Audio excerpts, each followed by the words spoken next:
Hello, good morning, सुप्रभात मेरे प्यारे दोस्तों। जीएस सक्सेस पॉइंट में आप सभी का हार्दिक स्वागत है। आज हम लोग school entrance test 2019 previous year paper solve करेंगे। Class 6 previous year paper school entrance test 2019। देखिए, इसमें कुछ इम्पोर्टेंट करके लिखा है। इम्पोर्टेंट में उत्तर पत्र पर दिए गए उत्तर अंकित करने के लिए अनुदेश ध्यान से पढ़िए और निर्देशानुसार उत्तर दीजिए। तो पहला क्वेश्चन देखते हैं हम लोग। क्रिया के मूल रूप को क्या कहते हैं? जैसा कि उत्तर आप लोगों के सामने है और ऑप्शन भी आप लोगों के सामने है, तो क्रिया के मूल रूप को क्या कहते हैं? कर्ता, कर्म, क्रिया, धातु।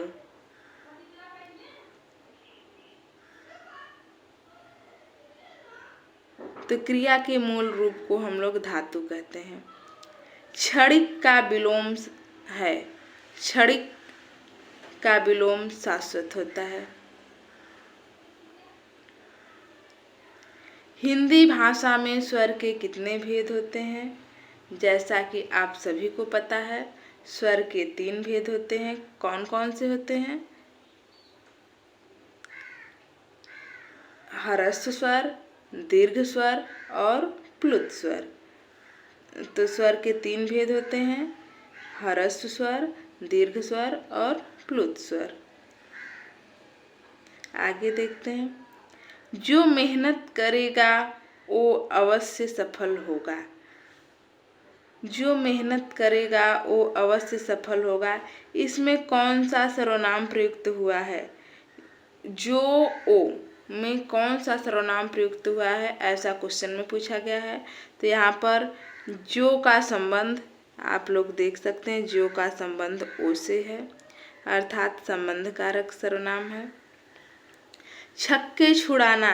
छक्के छुड़ाना मुहावरे का अर्थ है। छक्के छुड़ाना मतलब बुरी तरह पराजित करना। कौन सा शब्द भाववाचक संज्ञा नहीं है? भाववाचक संज्ञा पूछा है यहाँ पर। कौन सा शब्द भाववाचक संज्ञा नहीं है? तो आप देख सकते हैं, लंबाई, चतुराई, भलाई, ये सब भाववाचक संज्ञाएं हैं। लेकिन मिठाई मतलब मिष्ठान, मीठा, यह भाववाचक संज्ञा नहीं है, यह वस्तु है। वायु का पर्यायवाची है। वायु का पर्यायवाची है, ऑप्शन देखिए, अनल, अनिल, सलील, अंबर। तो बताइए आप लोग, वायु का पर्यायवाची कौन सा सही है?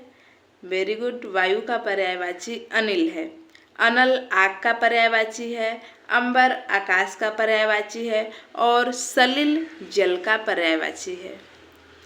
दोपहर में प्रयुक्त समास है। दोपहर में कौन सा समास है? तो दोपहर में द्विगु समास है। आप लोगों को पता है, जहाँ संख्यावाची शब्द आते हैं वहाँ पर द्विगु समास होता है। जहाँ पर संख्यावाची शब्द आते हैं वहाँ पर द्विगु समास होता है। तो दोपहर, दोपहर मतलब दो। दो क्या है? संख्या। दो क्या है? संख्या। जहाँ संख्यावाची शब्द आते हैं वहाँ द्विगु समास होता है। आगे देखिए। कुम्हार किस प्रकार के शब्द का उदाहरण है? तो कुम्हार जो है यह देशज शब्द है, यानी हमारे भारत का शब्द है कुम्हार। तपस्वी शब्द का स्त्रीलिंग। तपस्वी शब्द का स्त्रीलिंग क्या होता है? बताइए आप लोग। तपस्विनी, तपस्विनी, तपस्विनी, तपस्विनी। तो यहाँ पर ऑप्शन 3 बिल्कुल राइट है, तपस्विनी। आगे देखिए। दशक का अर्थ है। दशक मतलब क्या होता है? दशक मतलब 10 वर्षों की अवधि को दशक कहते हैं। कर्ता कारक का चिन्ह क्या है? आप सबको हमने बताया है। कर्ता ने कर्म को करण से के द्वारा संप्रदान के लिए अपादान से संबंध का के की अधिकरण में पेपर संबोधन हे हो। अरे, तो आप लोग बहुत आसानी से बता सकते हैं कि यहाँ पर कर्ता कारक का चिन्ह क्या है? यहाँ पर कर्ता कारक का चिन्ह कर्ता ने। अगर पूछता कर्म का क्या चिन्ह है तो आप सब भी बता सकते हैं कर्म को करण, करण का से के द्वारा। तो ऐसे ही एग्जाम में प्रश्न आते हैं। तरनी तरुजा तट तमाल तरुअर बहुछाए। यहाँ पर जैसा कि आप लोगों को दिख रहा है त वर्ण की आवृत्ति हुई है, यानी त वर्ण बार बार प्रयुक्त हुआ है। जैसे त से तरनी, त से तरुजा, त से तट, त से तमाल, त से तरुअर बहुछाए। मतलब जिस वर्ण की आवृत्ति बार बार होती है उसे अनुप्रास अलंकार कहते हैं। तो यहाँ इस वाक्यांश में अनुप्रास अलंकार है। आगे देखिए, गांधी जी के आश्रम का क्या नाम था? गांधी जी के आश्रम का नाम साबरमती आश्रम था। देखिए, फंसाने के लिए श्री गांधी आश्रम भी ऑप्शन में है, लेकिन वो गलत है। गांधी जी के आश्रम का नाम था साबरमती आश्रम। ये बिल्कुल राइट आंसर है, साबरमती आश्रम। गेहूं शब्द है, गेहूं शब्द कौन सा है बताइए आप लोग। गेहूं शब्द भाववाचक है कि व्यक्तिवाचक है कि जातिवाचक है कि धातुवाचक है? यहाँ पर धातुवाचक संज्ञा बिल्कुल राइट ऑप्शन है, क्योंकि गेहूं धातुवाचक संज्ञाओं के अंतर्गत आता है। अगला क्वेश्चन है 9 2 11 होना। 9 2 11 होना का क्या अर्थ है बताइए आप लोग। 9 2 11 होना, 9 2 11 होना का क्या अर्थ है? 9 2 11 होना मतलब भाग जाना। Very good. 9 2 11 होना मतलब भाग जाना। आगे देखिए, निम्नलिखित में से कौन सूरज का पर्यायवाची नहीं है? ध्यान दीजिएगा आप लोग, यहाँ पर नहीं क्वेश्चन पूछा है। नहीं मतलब 4 ऑप्शन है और 3 पर्यायवाची है, 1 नहीं है। तो आप लोगों को पता है प्रभाकर है, भास्कर है, अंशुमाली है। लेकिन यहाँ पर आप ध्यान से देखेंगे तो आपको दिखेगा नीर। नीर मतलब जल, द लगाने पर बादल बन जाता है, मतलब नीरद। नीरद बादल का पर्यायवाची है, जो कि ऑप्शन का सूर्य का पर्यायवाची नहीं है। मतलब यही हमारा करेक्ट आंसर है। गांगेय किसके लिए प्रयुक्त होता है? गांगेय शब्द किसके लिए प्रयुक्त होता है? तो गांगेय शब्द आपको पता है भीष्म, भीष्म के लिए प्रयुक्त होता है गांगेय शब्द। भक्त प्रहलाद के पिता का क्या नाम था? होलिका दहन की कथा तो आप सभी जानते होंगे। होलिका दहन जो होता है, इससे रिलेटेड बहुत ही इंटरेस्टिंग कहानी है। भक्त प्रहलाद विष्णु के भक्त थे और इनके पिता का नाम हिरण्यकश्यप था। इन्हीं की बहन थी होलिका, जो भक्त प्रहलाद को अग्नि में लेकर बैठ जाती हैं। महीने में 2 बार प्रकाशित होने वाली पत्रिका को क्या कहते हैं? तो आप लोगों को बता दें यहाँ पर कि महीने में 2 बार प्रकाशित होने वाली पत्रिका को पाक्षिक कहते हैं, क्योंकि एक महीने में 2 पक्ष होते हैं, एक कृष्ण पक्ष, एक शुक्ल पक्ष। तो 2 पक्ष यानी कि 2 बार प्रकाशित, मतलब एक पक्ष में 1 बार और दूसरे पक्ष में 2 बार, तो उसे पाक्षिक कहते हैं। Synonyms of the word pray is. Pray का सिनोनिम्स क्या है? 20 क्वेश्चन हिंदी के थे, अब हम लोग इंग्लिश के क्वेश्चन सॉल्व करेंगे। तो यहाँ इंग्लिश के क्वेश्चन देखिए। Synonyms of the word pray is.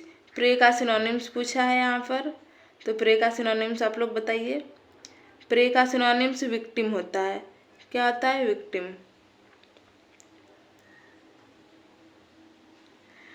Marina discussed matter seriously. Choose the correct word in the blank. यहाँ पर रिक्त स्थान दिया है और आप लोगों को फिल करना है, तो बताइए क्या फिल होगा। यहाँ पर मैटर सीरियसली, मैटर सीरियसली के पहले ए यूज होगा, एन यूज होगा, द यूज होगा, आल्सो यूज होगा। तो यहाँ पर कॉन्सोनेंट वर्ड है, इसलिए ए यूज होगा। अगर वहीं Wavell use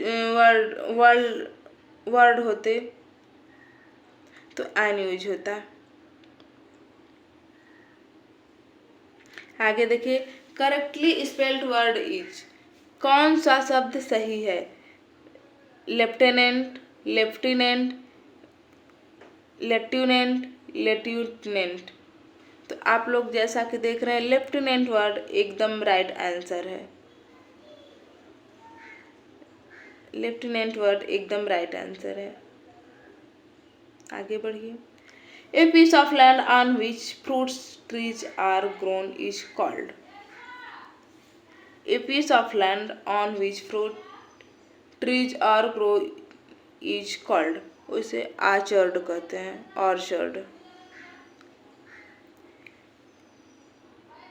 A chauffeur is a person employed to, A chauffeur is a person employed to। Correct option देखिए आप लोग, drive a motor car, drive a spacecraft, sell medicine, work in a hotel. तो इसका right answer है chauffeur का drive a motor car, drive a motor car इसका right answer है। Divide 12 mangoes 3 boys dot dot dot, ध्यान से देखिएगा, divide 12 mangoes, फिर खाली स्थान है उसको आपको फिल करना है। 3 बॉयज कितने में डिवाइड करना है? 3 बॉयज में। Fill in the blanks with any one following. तो यहाँ पर क्या यूज होगा बताइए आप लोग? To, for, between, among. तो यहाँ पर राइट आंसर है among. Young ones of a cow is called, young ones मतलब बच्चा। तो काऊ के बच्चे को क्या कहते हैं बताइए आप लोग? काऊ के बच्चे को क्या कहते हैं?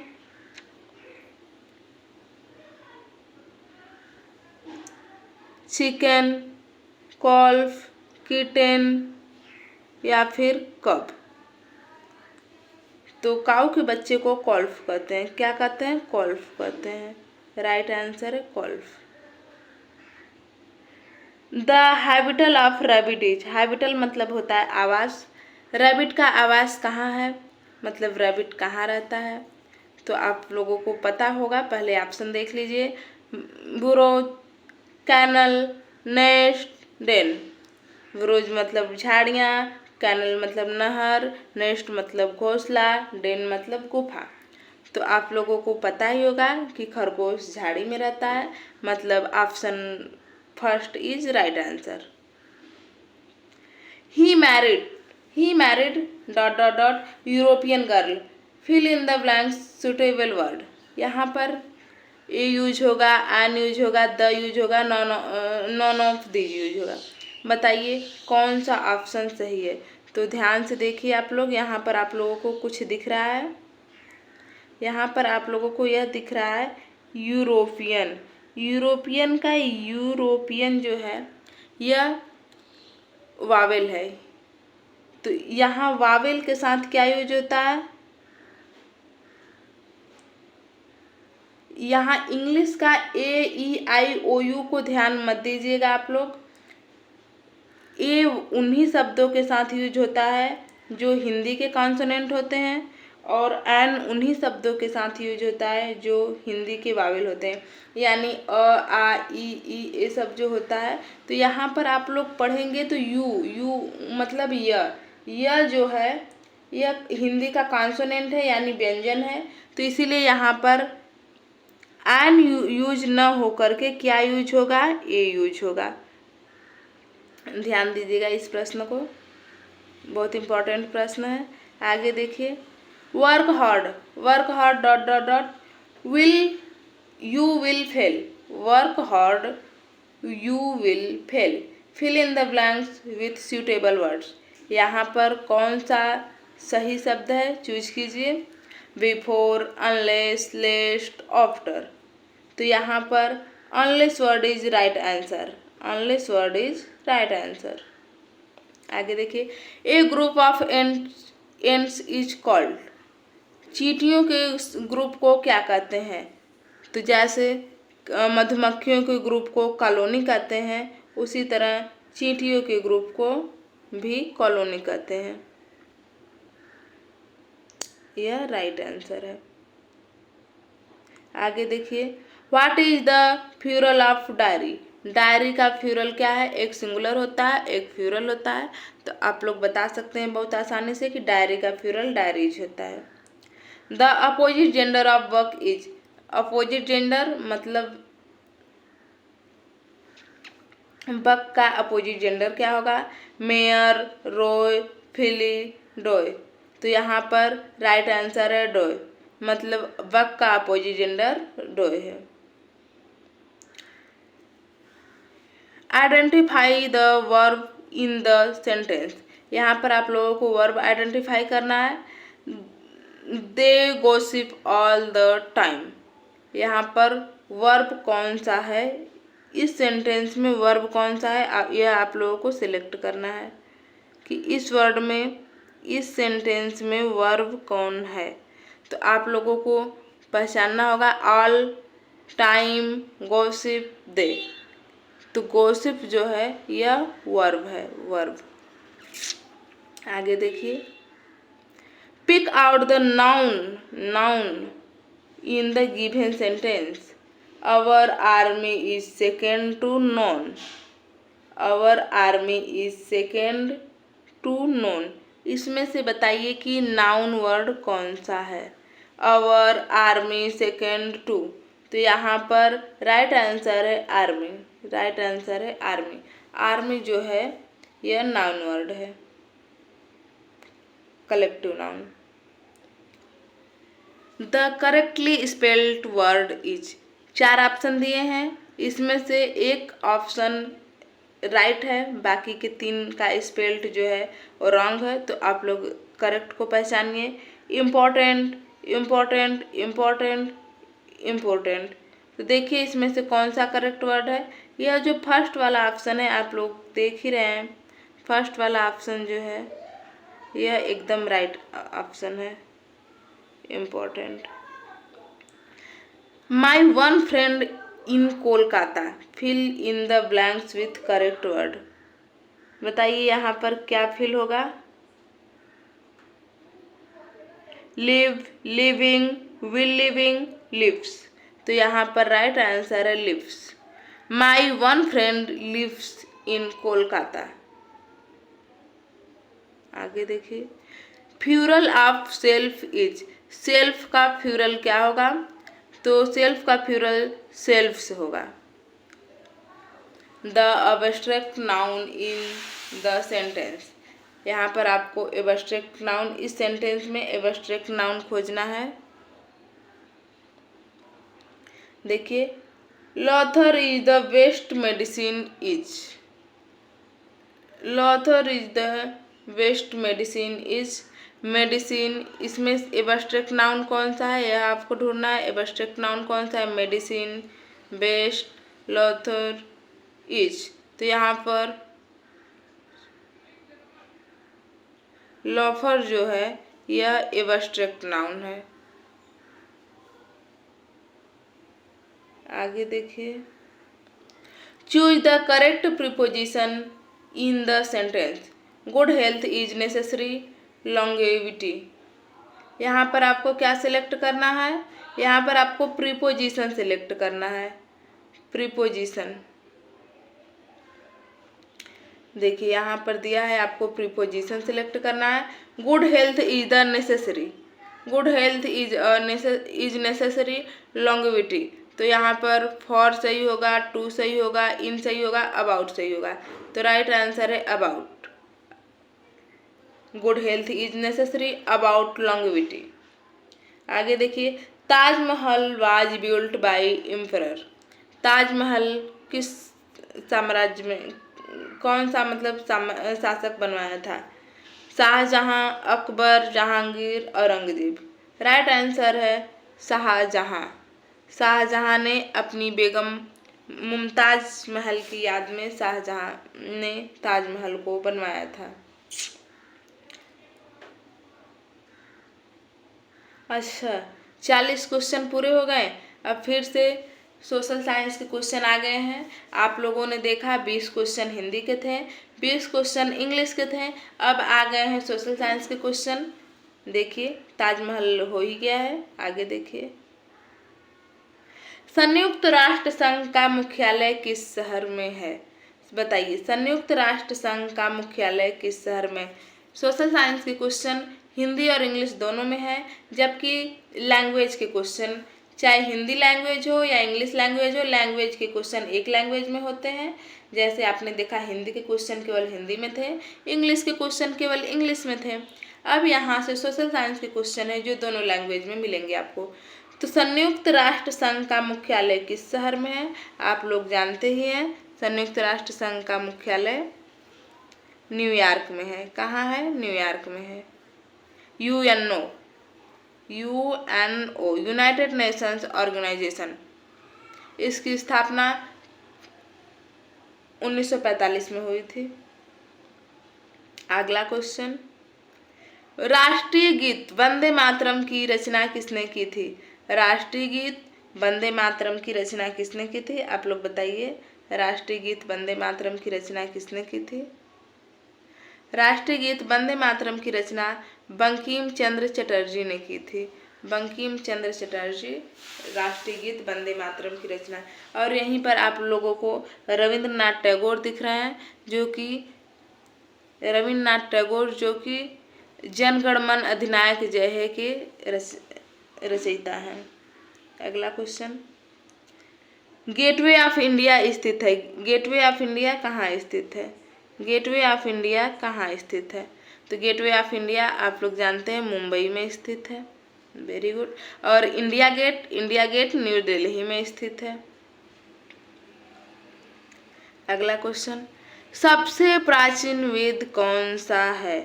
तो वेद कितने होते हैं? वेद 4 होते हैं। और सबसे प्राचीन वेद जो है वह कौन सा है? ऋग्वेद होता है। और वेद 4 होते हैं। अगला क्वेश्चन देखिए, गोलकुंडा का किला कहाँ स्थित है? गोलकुंडा का किला, गोलकुंडा का किला कहाँ स्थित है? बताइए आप लोग। गोलकुंडा का किला हैदराबाद में स्थित है।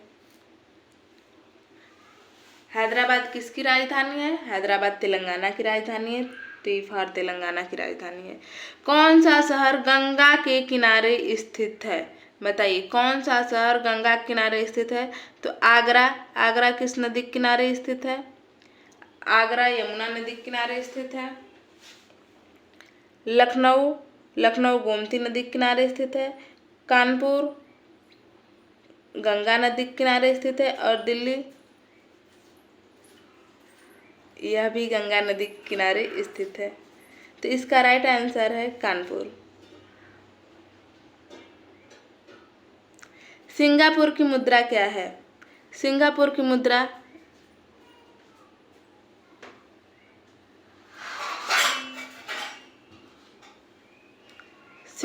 मुद्रा है डॉलर।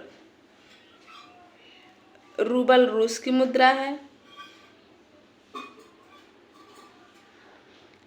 अगला क्वेश्चन, कौन सा राज्य बांग्लादेश के साथ अधिकतम सीमा रेखा बनाता है? बांग्लादेश के साथ अधिकतम सीमा रेखा बनाने वाले राज्यों में है पश्चिम बंगाल।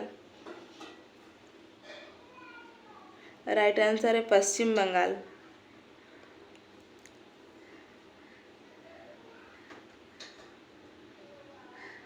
नेक्स्ट क्वेश्चन, आग्नेय चट्टान का उदाहरण है। आग्नेय चट्टान का उदाहरण है ग्रेनाइट। ग्रेनाइट आग्नेय चट्टान का उदाहरण है।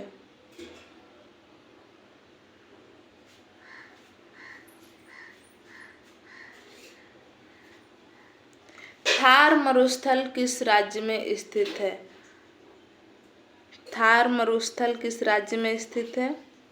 तो थार का मरुस्थल जो है हमारे राजस्थान में स्थित है। थार का मरुस्थल, जो कि भारत का सबसे बड़ा मरुस्थल है।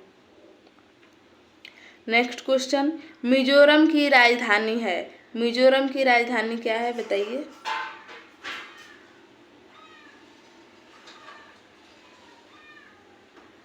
मिजोरम की राजधानी आइजोल है। नेक्स्ट क्वेश्चन, भारत में राष्ट्रीय मतदाता दिवस मनाया जाता है। भारत में राष्ट्रीय मतदाता दिवस 25 जनवरी को मनाया जाता है। डेविस कप का संबंध किससे है, यानी किस खेल से है? डेविस कप का संबंध लॉन टेनिस से है। कौन सा लोक नृत्य उत्तर प्रदेश का नहीं है? यहाँ पर ध्यान दीजिएगा आप लोग, नहीं वाला ऑप्शन नहीं है पूछा है। कौन सा खेल नहीं है, सॉरी लोक नृत्य नहीं है? तो नौटंकी है, स्वांग है, रासलीला है, यह छऊ उत्तर प्रदेश का लोक नृत्य नहीं है। ध्रुव तारा किस दिशा की ओर संकेत करता है? ध्रुव तारा यानी पोल स्टार, यह किस दिशा की ओर संकेत करता है?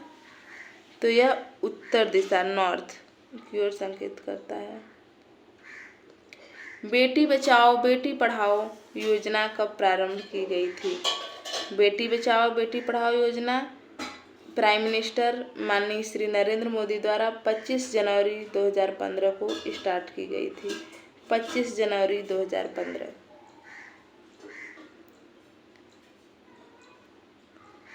निम्न में से कौन केंद्र शासित प्रदेश नहीं है?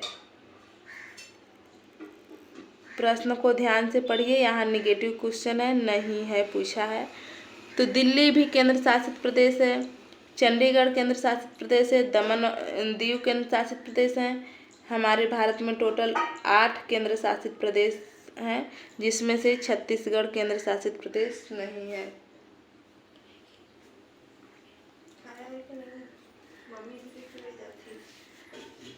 छत्तीसगढ़ स्टेट है, न कि केंद्र शासित प्रदेश। भारत का सर्वोच्च नागरिक सम्मान क्या है? पद्म विभूषण, भारत रत्न, अर्जुन अवार्ड, पद्म भूषण। तो इसका राइट आंसर है भारत रत्न। भारत रत्न भारत का सर्वोच्च नागरिक सम्मान है, जो भारत के राष्ट्रपति द्वारा प्रदान किया जाता है।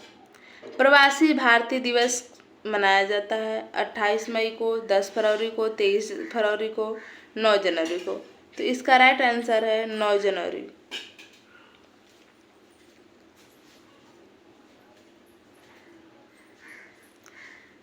अगला क्वेश्चन, 20 और 40 के बीच सबसे छोटी और सबसे बड़ी अभाज्य संख्याओं के बीच अंतर है। यहाँ पर डिफरेंस पूछा है, तो बताइए 20 और 40 के बीच सबसे छोटी और सबसे बड़ी अभाज्य संख्याओं के बीच अंतर, तो 14 है, यानी 14।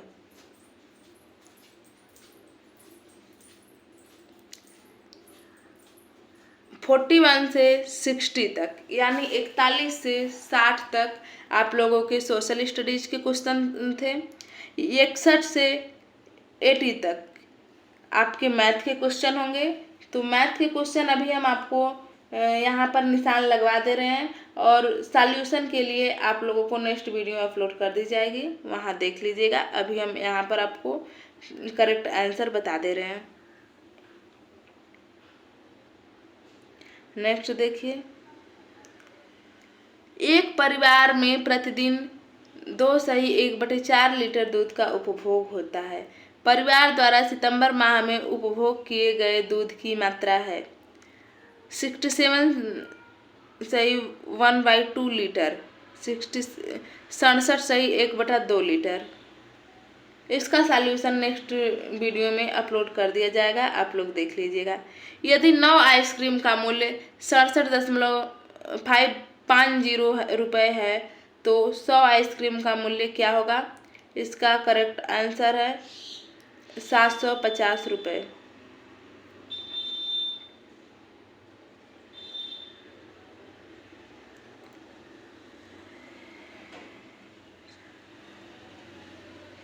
दो 2,97,144 किससे विभाज्य है? तो आप लोग देख सकते हैं इसको काटकर, यह 3, 6 और 9 से विभाज्य है। Next question, Mohan 5 kilometre 52 metre bus द्वारा 2 किलोमीटर 265 मीटर कार द्वारा और शेष 1 किलोमीटर 30 मीटर पैदल यात्रा करता है, उसके द्वारा यात्रा में तय की गई कुल दूरी होगी। तो इसका राइट आंसर है 8.347 किलोमीटर। नेक्स्ट क्वेश्चन, 6, 14 और 16 का लघुत्तम समापवर्तक है। 6, 14 और 16 का लघुत्तम समापवर्तक जब आप निकालेंगे तो इसका लघुत्तम समापवर्तक होगा 336। 0.2 इंटू 0.2 का वैल्यू पूछा है कि 0.2 और 0.2 का को इंटू करने पर इसका वैल्यू कितना होगा, तो इसको का वैल्यू होगा 0.04। आगे देखिए, एक मिश्रित धातु में 60% तांबा और शेष जस्ता है। 150 किलोग्राम के मिश्र धातु में जस्ता की मात्रा कितनी होगी? तो यह क्वेश्चन है आपका। इसका राइट आंसर है 60 किलोग्राम। नेक्स्ट देखिए, 5 सही 3/8 का दशमलव रूप पूछा है। 5 सही 3/8 का दशमलव रूप होगा 5.375।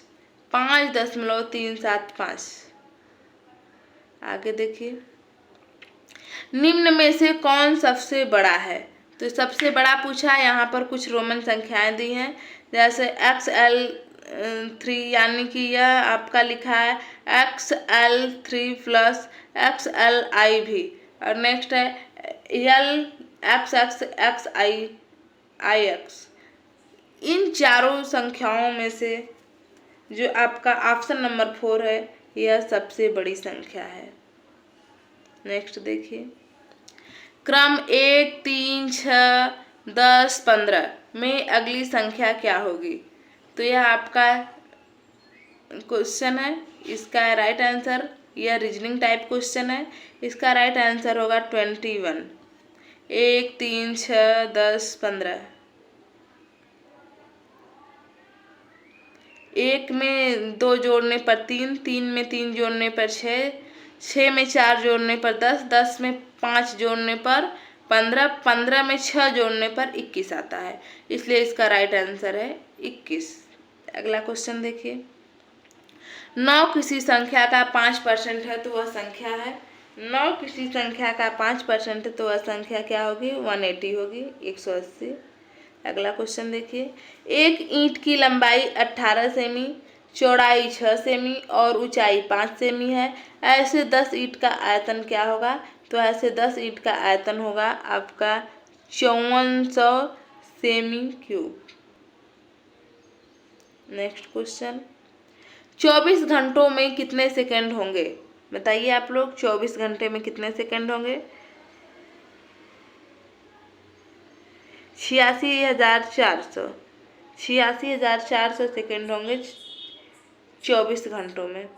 नेक्स्ट क्वेश्चन, यदि एक दर्जन केलों की कीमत 30 रुपये है तो 8 केलों की कीमत क्या होगी? तो इसका राइट आंसर होगा 20। इसका राइट आंसर होगा 20। यदि एक दर्जन केलों की कीमत 30 रुपये है तो 8 केलों की कीमत 20 रुपये होगी। Next question,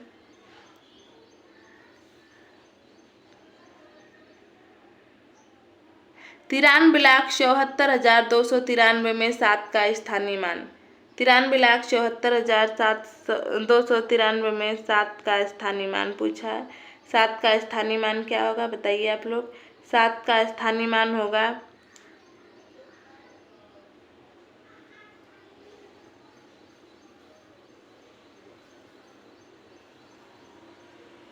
70,000।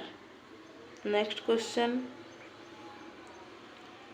34 प्लस 2/10 प्लस 3/100 का दशमलव में मान क्या होगा? तो इसका राइट आंसर होगा 34.23।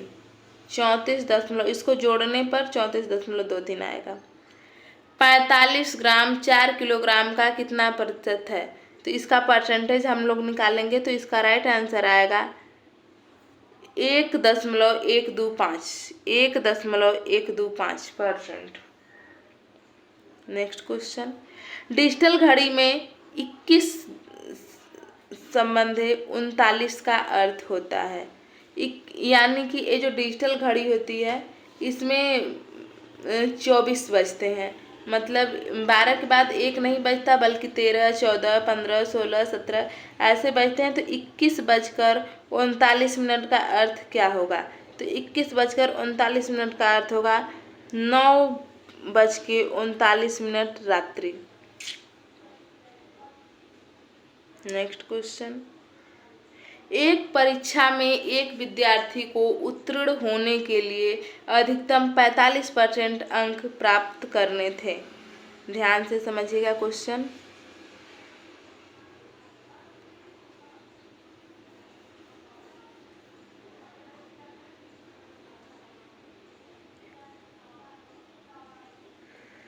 एक परीक्षा में एक परीक्षार्थी को उत्तीर्ण होने के लिए अधिकतम 45% अंक प्राप्त करने थे।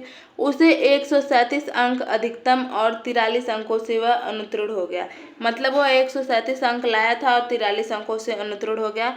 अधिकतम अंक ज्ञात कीजिए। तो इसका राइट आंसर होगा 400।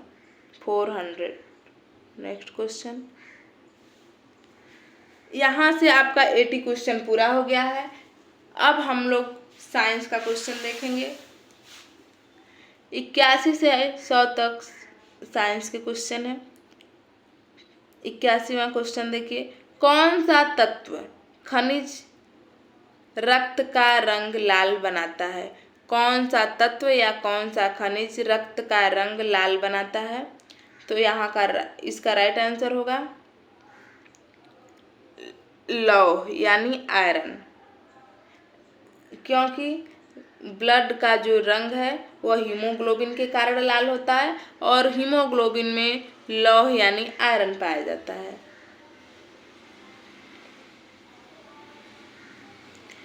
ठंड की सुबह हम घास पर पानी की बूंदें ओस देखते हैं, यह किसके कारण होता है? ठंडी के मौसम में आप लोग सुबह सुबह देखते हैं घासों पर पानी की बूंदें दिखाई देती हैं, जिसे हम ओस कहते हैं। यह किसके कारण होता है? तो यह वातावरण में संघनन की प्रक्रिया होती है, उसी के कारण होता है। तो यह संघनन के कारण होता है। नेक्स्ट, पायरिया किसकी बीमारी है? पायरिया किसकी बीमारी है बताइए आप लोग। पायरिया, जैसा कि आप लोगों को हम बताए थे, पायरिया जो है यह मसूड़ों की बीमारी है, जिसमें दांत घायल अवस्था में क्षतिग्रस्त रहते हैं। यह मसूड़ों की बीमारी है पायरिया।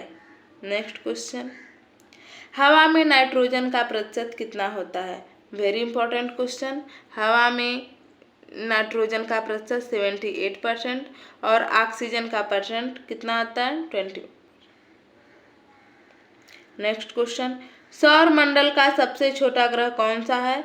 सौर मंडल का सबसे छोटा ग्रह है बुध। सौर मंडल का सबसे छोटा ग्रह कौन सा है? बुध। नेक्स्ट क्वेश्चन देखिए आप लोग, थर्मल पावर स्टेशन में प्रयुक्त होता है। थर्मल पावर स्टेशन में क्या प्रयुक्त होता है? तो आप लोग जानते ही हैं थर्मल पावर स्टेशन में क्या प्रयुक्त होता है। थर्मल पावर स्टेशन में कोयला प्रयोग किया जाता है। क्या प्रयोग किया जाता है? कोयला। जल का शुद्ध जल का क्वथनांक यानी बॉइलिंग पॉइंट। शुद्ध जल का बॉइलिंग पॉइंट मतलब जल किस पॉइंट पर आकर उबलने लगता है? तो वह है 100 डिग्री सेल्सियस, यानी 100 डिग्री सेल्सियस पर जल उबलने लगता है। नेक्स्ट क्वेश्चन, प्रथम श्रेणी के उत्तोलक का उदाहरण है। तो प्रथम श्रेणी के उत्तोलक का उदाहरण है सीजर्स यानी कैंची। नेक्स्ट क्वेश्चन, निम्न में से कौन ऊर्जा का रूप नहीं है? मतलब कौन सी ऐसी चीजें हैं जो ऊर्जा से नहीं चलती हैं? तो देखिए इसका आंसर, ध्वनि यह भी ऊर्जा से चलती है, प्रकाश यह भी, विद्युत यह भी, गुरुत्व बल यानी ग्रेविटी, इसको ऊर्जा की जरूरत नहीं पड़ती है। नेक्स्ट क्वेश्चन, निम्न में से कौन प्राकृतिक रेशा नहीं है? कपास कॉटन प्लांट से होता है। रेशम के कीड़े से होता है। जूट कपास के पौधे से होता है। लेकिन एक्रिलिक जो है यह हमारा मानव निर्मित रेशा है, इसलिए यह प्राकृतिक रेशा नहीं है। नेक्स्ट क्वेश्चन, खून की कमी को रोकने के लिए भोजन में भरपूर मात्रा में होनी चाहिए। हमारे हाथ में चोट लग गई या हाथ या पैर कहीं से कट गया और ब्लड निकल रहा है, तो इसको रोकने के लिए यानी खून की कमी को रोकने के लिए किस तत्व की आवश्यकता होती है? आयरन। और खून की कमी से होने वाला रोग होता है एनीमिया। तो इसका राइट आंसर है एनीमिया।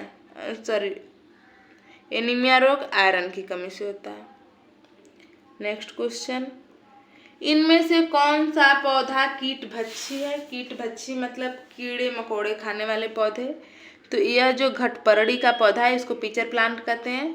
इसकी आकृति घड़ेनुमा होती है और इसमें से एक सुगंध निकलता है। उसी सुगंध को सूंघकर कीड़े मकोड़े यहाँ आते हैं और वह घटपरड़ी का पौधा उनका भक्षण कर जाता है।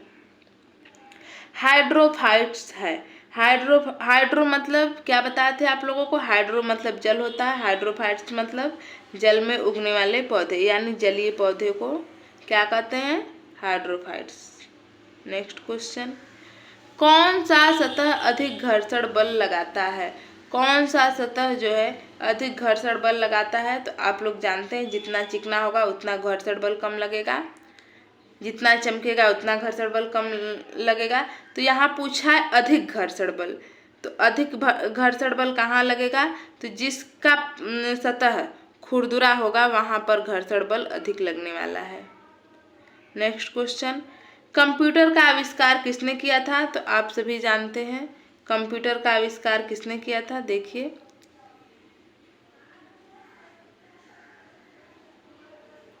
कंप्यूटर के आविष्कारक कौन है? तो चार्ल्स बेबेज को कंप्यूटर का जनक कहते हैं। नेक्स्ट क्वेश्चन, एक विद्युत सेल में टर्मिनल की संख्या कितनी होती है? तो एक विद्युत सेल में टर्मिनल की संख्या 2 होती है। नेक्स्ट क्वेश्चन, निम्न में से कौन सी गैस ज्वलनशील नहीं है? तो यह जो हमारा ऑक्सीजन है यह ज्वलनशील गैस नहीं है। बाकी के ज्वलनशील का तात्पर्य है जो जलते हैं। तो हाइड्रोजन भी जलता है, जैसा कि आप लोगों को पता है सूर्य में हाइड्रोजन और हीलियम है, तो हाइड्रोजन से ही ऊर्जा मुक्त होती है। CNG, LPG यह सब ज्वलनशील गैसें हैं, जबकि हमारा ऑक्सीजन जो है ज्वलनशील गैस नहीं है। नेक्स्ट क्वेश्चन, पर्णहरित में कौन सी धातु होती है? तो पर्णहरित यानी कि पत्ते जो भोजन बनाते हैं फोटोसिंथेसिस की प्रक्रिया द्वारा, तो उसमें कौन सी धातु होती है? तो इम्पॉर्टेंट क्वेश्चन है मैग्नीशियम, उसमें मैग्नीशियम धातु पाई जाती है। जल की भौतिक अवस्थाएं हैं, जल की कौन कौन सी भौतिक अवस्थाएं हैं? तो जल एकमात्र ऐसा पदार्थ है जो तीनों अवस्थाओं में पाया जाता है। Solid, liquid, gas. सॉलिड में आइस होता है यानी कि बर्फ होता है, ठोस अवस्था में वह बर्फ होता है, लिक्विड अवस्था में वह जल होता है यानी द्रव अवस्था में जल होता है, और गैसीय अवस्था में वह वाष्प होता है। तो इसका राइट आंसर होगा उपरोक्त सभी। नेक्स्ट क्वेश्चन देखिए, नेक्स्ट क्वेश्चन और आज का सबसे लास्ट क्वेश्चन, सोने की शुद्धता मापने का पैमाना है। सोना किसमें मापा जाता है? बताइए आप लोग। ग्राम, लीटर, कैरेट, मीटर। आप लोगों की जानकारी के लिए हम बता देना चाहते हैं, सबसे शुद्ध सोना 24 कैरेट का होता है। सबसे जो शुद्ध सोना होता है वह 24 कैरेट का होता है। कितने कैरेट का होता है? 24 कैरेट का। लेकिन इससे धातुएं नहीं बनाई जा सकती, ज्वेलरी, इससे ज्वेलरी नहीं बनाई जा सकती। ज्वेलरी बनाने के लिए 22 कैरेट सोने का यूज किया जाता है। मतलब सोने की शुद्धता माप किस में मापी जाती है? कैरेट में। Carat is a right answer. आज का हमारा 100 क्वेश्चन कंप्लीट हुआ। इसको आप लोग पढ़ लीजिएगा, याद कर लीजिएगा सभी क्वेश्चन, और मैथ के क्वेश्चन हम अलग से वीडियो अपलोड करके आप लोगों का सॉल्व करा देंगे। खुश रहिए, मस्त रहिए, पढ़ाई करते रहिए। जय हिंद, जय भारत।